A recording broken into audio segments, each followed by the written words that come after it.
Once upon a time there was a very sweet girl everyone called Little Red Riding Hood. Woka. They called her that because she always wore a red hood her grandmother had made for her. Nan. One day her mother called her. ఒక రోజు ఆమె తల్లి ఆమెను పిలిచింది. Little Red Riding Hood, my daughter, your grandmother is sick. ఎర్ర టోపీ అమ్మాయి, నా కూతురా, నీ అమ్మమ్మ అనారా. I want you to take her this basket with bread and cakes. ఈ బుట్టెను రొట్టె మరియు కేక్లతో ఆమెకు. Little Red Riding Hood promised to go right away. ఎర్ర టోపీ అమ్మాయి వెంటనే వెళ్తానని వాగ్దానం చేసింది. She walked through the forest. ఆమె అడవి గుండా నడిచింది. On the way she met a wolf. మార్గంలో ఆమె ఒక తోడేలును కలిసింది. The wolf asked where she was going. తోడేలు ఆమె ఎక్కడికి వెళుతున్నావని అడిగింది. She told him everything without fear. ఆమె భయం లేకుండా అన్నీ చెప్పింది. The wolf ran along another path. తోడేలు వేరే దారిలో పరిగెత్తింది. He arrived first at the grandmother's house.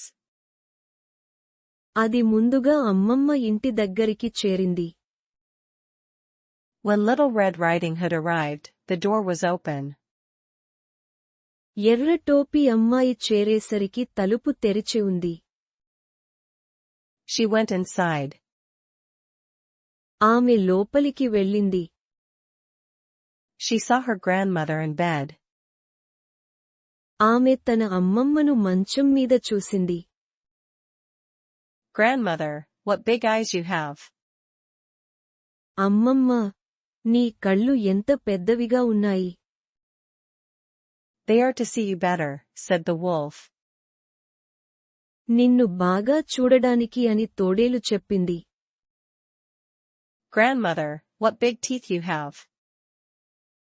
అమ్మమ్మ, నీ పళ్ళు ఎంత పెద్దవిగా ఉన్నాయి. They are to eat you better. నిన్ను బాగా తినడానికి.